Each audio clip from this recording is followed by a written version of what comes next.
आखिर क्यों खूनी एक रात में अपने ही परिवार का मर्डर कर देता है और वो खुद भी मर जाता है। ऐसे में पुलिस वाले किस तरीके से इस केस को सॉल्व करेंगे, आइए एक्सप्लेन करते हैं। तो मूवी का नाम है रात अकेली है, द बंसल मर्डर केस। कहानी की शुरुआत में हम लोग देखते हैं बंसल परिवार की सबसे बड़ी बेटी मीरा, जो कि अपने कमरे में ध्यान लगा रही थी और उसको बाहर से कौवों की बहुत ज्यादा रोने की आवाज आती है। तो वो जाती है बाहर देखने के लिए। यहीं पे हमें पता चलता है कि उसका दादाजी महेंद्र सिंह बंसल वो जो है डेली वो कौवों को दरा खिलाते थे। और मीरा जब नीचे पहुंच कर देखती है तो वो बहुत ज्यादा शॉक हो जाती है और वो पुलिस को बुलाती है। उसके बाद एंट्री होते हैं इंस्पेक्टर जटिल यादव का और कांस्टेबल नंदू उसको बताते हैं कि ये लोग बहुत ही अमीर है और इनकी पहुंच बहुत ही ऊपर तक है, इसलिए ये लोग डायरेक्ट डीजीपी को कंप्लेन किए हैं और कुछ ही देर में डीजीपी आने वाले हैं। तब तक जटिल यादव घर के अंदर जाता है और देखता है कि पूरे बंसल परिवार जो है गुरु माता के साथ मिलकर जो है प्रार्थना कर रही है। और ये लोग प्रार्थना इसलिए कर रहे हैं क्योंकि मीरा का एक बेटा भी था जो कि मर चुका है और उसकी आत्मा को शांति करने के लिए कर रहे हैं। उसके बाद इंस्पेक्टर जटिल घर के पीछे उस जगह पे पहुंचता है जहाँ पर मीरा ने कुछ देखा था और यहाँ पे दो चीज देखता है। पहला चीज तो यह है कि बहुत सारे कौवे तरफ तरफ कर मर रहे हैं। दूसरा यह है कि प्रभात मंथन न्यूज़पेपर के ऊपर सुअर का कटा हुआ सिर रखा है और ये जो प्रभात मंथन न्यूज़पेपर छापने वाली जो कंपनी है वो किसी और के नहीं बंसल परिवार की ही है। उसके बाद इंस्पेक्टर जटिल जाते हैं सिक्योरिटी गार्ड से पूछताछ करने के लिए। एक का नाम है उमेश यादव और दूसरे का नाम है ओम प्रकाश। फिर गार्ड बताते हैं कि जब हमने सीसीटीवी कैमरे में देखा कि दो लोग अंदर आए हैं और उनको पकड़ने के लिए गए, लेकिन तब तक वो लोग भाग चुके थे। गार्ड ये सब बता ही रहा था कि तभी कुछ आवाज सुनाई देती है और जाके देखते हैं कि मीरा का छोटा भाई आरव वो जो पागलों की तरह बर्ताव करता है, जिसके बाद उसको जबरदस्ती पकड़ कर कमरे में बंद कर देते हैं। यहीं पर गार्ड बताता है कि आरव को नशे की लत है और वो ड्रग्स भी लेता था, जिसकी वजह से उसको कमरे के अंदर ही बंद रखते थे। ये सब सुनने के बाद इंस्पेक्टर जटिल को लगता है कि इस घर में हर कोई कुछ न कुछ छुपा रहा है और तभी आ जाते हैं डीजीपी सर और पूछते हैं कि आप सबको किसी पे शक है। तो महेंद्र बंसल यहाँ पर गुस्से होकर कहते हैं कि साला वो कमीना अगर हमारी कंपनी को हड़पना ही चाहता है तो वो डायरेक्ट मुझसे बात करे, ऐसे वो क्यों हम लोगों को परेशान करने के लिए काला जादू टोना कराता है। यहाँ पर गुरु माता महेंद्र बंसल को शांत होने के लिए कहती है और बोलती है कि ऐसे ही तुम गुस्सा करोगे तो फिर तुम्हारे दुश्मन जो है बिना कुछ किए ही जीत जाएंगे, इसलिए तुम शांत रहो और तुम्हारे दुश्मन अपने आप ही हार जाएंगे। उसके बाद जटिल यादव साइड में होकर डीजीपी से पूछते हैं कि आखिर महेंद्र बंसल किसके बारे में बात कर रहे थे। तो डीजीपी सर बताते हैं कि महेंद्र बंसल का बड़ा भाई का बेटा राजेश बंसल है, जो कि न्यू राइज टीवी चैनल का मालिक है और उसका दोस्त भी है। और राजेश बंसल प्रभात मंथन न्यूज़पेपर कंपनी का मालिक बनना चाहता है और उसी न्यूज़पेपर के ऊपर सुअर का कटा हुआ सिर रखा गया है। इसका मतलब इशारा उसी की ओर जाता है। उसके बाद इंस्पेक्टर जटिल सीसीटीवी कैमरे में जो लड़के दिख रहे थे उनको पकड़ता है, लेकिन वो लोग कुछ बताते नहीं है और उनके आईडी को देखकर पता चलता है कि वो लोग जो है न्यू राइज कंपनी में काम करते हैं, जो कि राजेश की कंपनी है। तो जटिल डीजीपी के साथ जाता है राजेश से मिलने के लिए और राजेश कहता है कि मेरे पास वो दोनों लड़के काम तो करते हैं, लेकिन वो जो भी खेल खेल रहे हैं कौवा सुअर का, उसके बारे में मुझे कुछ भी नहीं पता। तुमको अगर पता करना है तो उन्हीं से पता करो और जिसको आप ढूंढ रहे हैं ना वो बंसल परिवार में से ही कोई एक है, आप अच्छे से पता कीजिए। फिर जटिल दोबारा पुलिस स्टेशन जाता है और वो दोनों लड़के से पूछताछ करता है, लेकिन वो लोग कुछ बताते नहीं। तभी एक वकील आके कहती है कि ये दोनों लड़के हमारे मोहल्ले के हैं और ये कोई भी गलत काम नहीं करते हैं। लेकिन जटिल एक भी बात नहीं मानता है और वो दोनों लड़के को मारने लगता है और उनको धमकाता है कि अगर तुम लोगों ने सच्चाई नहीं बताया तो तुम जिंदगी भर जेल में सड़ोगे। ये सुनने के बाद वो दोनों डर जाते हैं और कहते हैं कि हम लोगों के पास एक अनजान आदमी का कॉल आया था और उन्होंने ही हमें सुअर का कटा हुआ सिर दिया था और कहा था कि बंसल परिवार के घर पे ये रख के आना है। इस काम के बदले कुछ पैसे भी मिले थे और वो कॉल किसका था और कहाँ से आया था हमें कुछ भी नहीं पता। जब उस अनजान नंबर के बारे में जटिल पता लगाता है तो पता चलता है कि ये जो नंबर है प्रभात मंथन प्राइवेट लिमिटेड के नाम से रजिस्टर्ड है, जो कि बंसल परिवार में से ही कोई एक यूज करता है और वो कौन यूज करता है किसी को भी नहीं पता। जिसके बाद जटिल को शक होता है कि कुछ तो बहुत ही बड़ा होने वाला है और वो जाता है बंसल परिवार के घर और वहाँ जाके देखता है कि गेट पे कोई भी नहीं है। तो वो दीवार फाड़कर घर के अंदर घुसता है और सबसे पहले जाता है सीसीटीवी कैमरे में, लेकिन वहाँ जाके देखता है कि गार्ड तो सोया हुआ है और गार्ड को उठाता है तो वो उठ ही ना रहा है। तभी अचानक उसके सामने मीरा आती है, जिसके चेहरे और कपड़े में खून के दाग लगे हैं और वो बहुत ज्यादा डरी हुई है और वो कहती है कि सब लोग चले गए।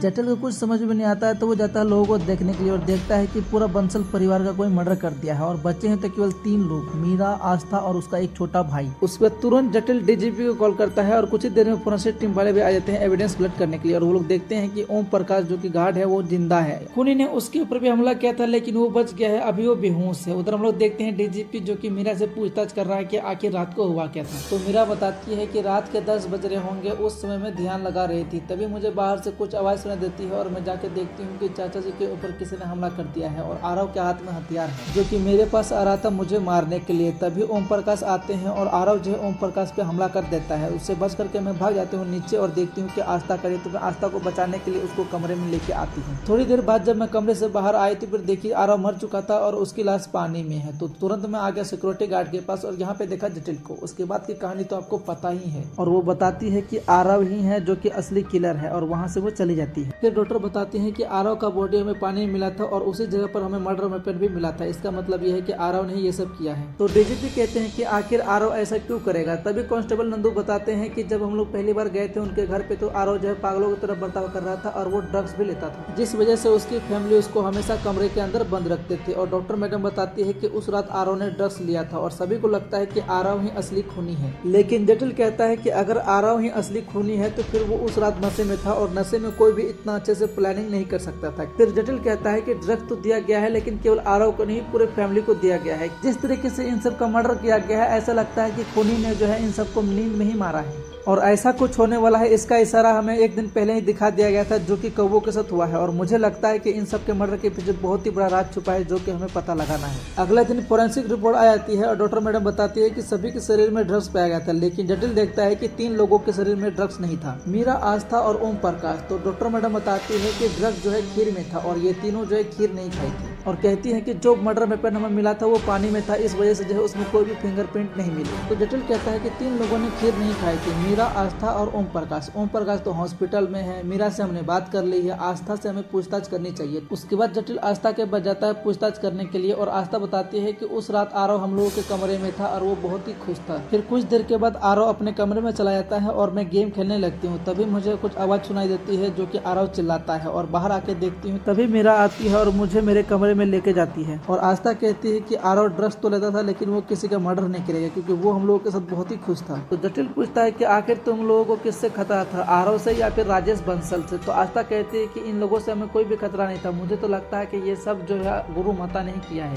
क्योंकि आरव गुरु माता के साथ मिलकर कई घंटे तक कमरे के अंदर ध्यान लगाता था। गुरु माता ने ही आरव को भड़काया होगा और वो जो खीर था जिसमें ड्रग्स पाया गया था वो जो गुरु माता के यहाँ से प्रसाद के रूप में आता है। फिर जटिल जाता है गुरु माता से पूछताछ करने के लिए और उनकी बातों से लगता है कि उन्होंने कुछ भी नहीं किया है। और रही बात खीर की तो वो कहती है कि मैंने तो खीर सही भेजा था लेकिन रास्ते में किसी ने ड्रग्स पिला दिया तो इसमें मैं क्या कर सकती हूँ। उसके बाद जटिल मीरा के बारे में छानबीन करने लगता है और पता चलता है कि मीरा जो है पहले बहुत ही खुश रहती थी और उसकी वजह से प्रभात मंथन अखबार बहुत ही ज्यादा बिकता था, लेकिन एक दिन उसका बेटा बीमारी की वजह से मर जाता है। तभी से मीरा कंपनी आना बंद कर देती है और पूजा पाठ में वो बहुत ज्यादा ध्यान देने लगती है। फिर जटिल को कुछ ऐसा पता चलता है जिसकी वजह से शक मीरा पे जाता है और वो डीजीपी के पास जाता है ये सब बताने के लिए। उसके बाद जटिल बताता है कि ये सारा मर्डर मीरा ने ही किया है। तो डीजीपी पूछते हैं कि आखिर मीरा ऐसा क्यों करेगी। फिर जटिल बताता है कि जिस रात मर्डर हुआ था उस रात जो है मीरा के चाचा कंपनी के स्टेटमेंट देख रहे थे और उसमें एक चीज कॉमन था, मीरा जो है गुरु माता के नाम पर बहुत सारी प्रॉपर्टी खरीद के रखी थी जिसका कीमत 2000 करोड़ के आसपास था। ये बात बाहर ना आए इसलिए जो है मीरा और गुरु माता मिलकर प्लान बनाते हैं कि खीर में ड्रग्स मिलाकर सबको बेहोश कर दे ताकि इन सबका आसानी से मर्डर कर सके।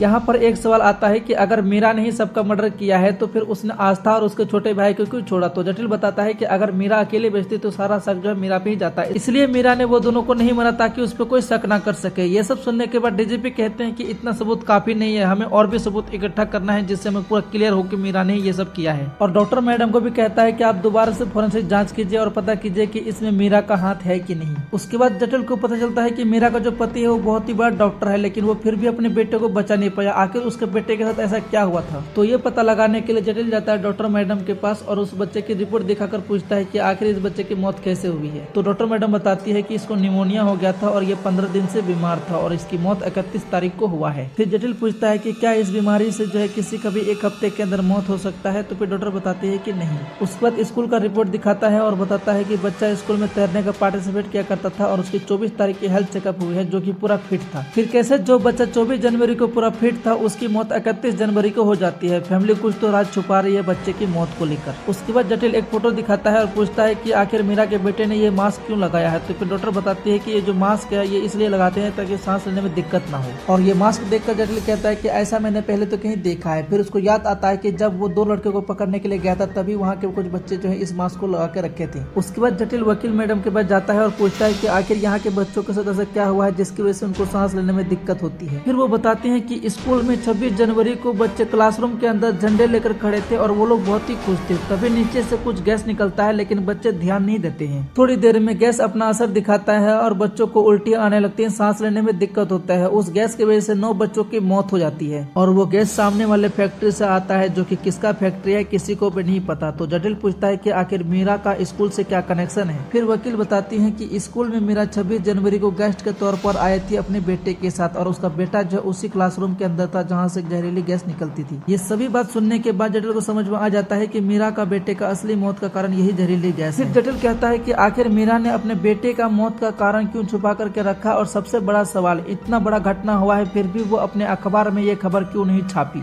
उसके बाद जटिल मीरा से पूछताछ करता है, लेकिन मीरा मानने को तैयार नहीं थी। फिर वो फोटो दिखाता है कि 26 जनवरी को मीरा अपने बेटे के साथ स्कूल में थी। यहाँ पे हमें पता चलता है कि मीरा ने आखिर अपने बेटे का मौत का राज क्यों छुपा के रखा। दरअसल वो जो फैक्ट्री थी जहाँ से जहरीली गैस निकली है वो जो है बंसल परिवार की ही थी, और मीरा कहती है कि मैं अपने बेटे की मौत से पूरी तरह से टूट चुकी थी, हार चुकी थी, लेकिन गुरु माता ने मुझे रास्ता दिखाया और मुझे ध्यान लगाना सिखाया। तो जटिल मीरा को कहता है कि तुम अपने बेटे की मौत का कारण अपने ही परिवार को मानते थे, इसलिए जो है तुम अपने परिवार और उनके पैसों से नफरत करने लगी थी। यही कारण है कि तुमने सारे पैसे और प्रॉपर्टी गुरु माता को दान कर दिया और मौका देखते ही अपने ही परिवार का मर्डर कर दिया। ये सब सुनने के बाद मीरा दुखी हो जाती है और बिना कुछ बोले वहाँ से निकल जाती है। तभी जटिल के पास हॉस्पिटल से कॉल आता है कि ओम प्रकाश को होश आ गया है, और वो मीरा को दिखाने के लिए जो स्कूल का फोटो निकला था उसको रख ही रहा था कि तभी वो फोटो में कुछ देखता है और वो पूरी तरह से हैरान रह जाता है। उसके बाद वो जाता है ओम प्रकाश के पास। हॉस्पिटल पहुंचने के बाद यहाँ पे एक बहुत ही बड़ा ट्विस्ट आता है और जटिल कहता है कि खूनी कोई और नहीं ओम प्रकाश है। फिर जटिल फोटो दिखा के ओम प्रकाश को कहता है कि तुमने अपना बदला पूरा करने के लिए क्या मास्टर प्लान बनाया है कि कोई तुम पे शक ही ना करे, इसलिए जो तुमने सबसे पहले वो दोनों लड़के को आरओ के नंबर से कॉल करके बोला कि सुअर का कटा हुआ सिर अखबार के ऊपर रखो ताकि सारा सब जो है राजेश बंसल पे जाए, और अगले दिन तुम खीर में नींद की दवा मिलाकर उन सबको नींद में ही मारने का प्लान बनाया। और आरव जब आस्था के कमरे से अपने कमरे में जा रहा था तभी तुमने आरव को ड्रग्स दिया ताकि सब लोग ये सोचे कि आरव ने ही नशे में आकर सबका मर्डर किया है। उसके बाद तुम एक के बाद एक सभी को नींद में मारने लगते हो, लेकिन जब तुम आरव के पिता विवेक बंसल के कमरे में जाते हो तो वो जगे रहते हैं और उसको मारते समय वो लोग चिल्लाते हैं, और उसका आवाज सुनकर आरव आ जाता है और देखता है कि उसके पिता पर तुमने हमला किया है। जिसके बाद आरव तुमको मारने के लिए ढूंढता है, लेकिन उसी समय मीरा आती है और मीरा को ये लगता है कि आरव मुझे मारने के लिए आ रहा है, जबकि आरव जा रहा था तुमको मारने के लिए। फिर आरव और तुम्हारे बीच लड़ाई होने लगती है, लेकिन तुम आरव को धक्का दे देते हो जिससे वो नीचे गिरकर मर जाता है। ये सब सुनने के बाद कांस्टेबल नंदू कहता है कि आखिर ओम प्रकाश ऐसा क्यों करेगा। तो जटिल कहता है कि मैंने फोटो में देखा था कि उस दिन स्कूल में ओम प्रकाश और उसकी बेटी भी थी जो कि उस जहरीली गैस की वजह से मर गई थी। उसके बाद ओम प्रकाश कहता है कि स्कूल में इतना बड़ा दुर्घटना हो गया, लेकिन बंसल परिवार वाले अपने अखबार में एक शब्द भी नहीं लिखे और हमारी गरीबी और लाचारी का फायदा उठा के हमें डराया धमकाया गया कि अगर ये बात बाहर गई तो हमारे परिवार और घर को खत्म कर देंगे। तभी मैंने फैसला किया था कि मैं अपनी बेटी का बदला लूंगा और पूरे बंसल परिवार को खत्म कर दूंगा। ये सभी बात ओम प्रकाश कैमरे के सामने कहता है कि हाँ, मैंने ही बंसल परिवार का मर्डर किया है, और वहीं पर ओम प्रकाश की मौत हो जाती है। और बंसल परिवार का मौत के पीछे की असली सच्चाई सामने लाने के लिए जटिल ओम प्रकाश का स्टेटमेंट लीक कर देता है, जिससे ओम प्रकाश को पब्लिक हीरो मानने लगती है। वहीं दूसरी और डीजीपी गुस्सा हो जाते हैं और कहते हैं कि आखिर ओम प्रकाश का स्टेटमेंट ठीक कैसे हो गया, जिसके बाद वो जटिल को डिसमिस कर देते हैं और यहीं पे कहानी खत्म हो जाती है। ये वीडियो आपको कैसा लगा कमेंट बॉक्स में जरूर लिखिए, और ऐसे ही एक्सप्लेन वाला वीडियो देखने के लिए लाइक सब्सक्राइब जरूर कीजिए। बाकी मिलते हैं अगले वीडियो में।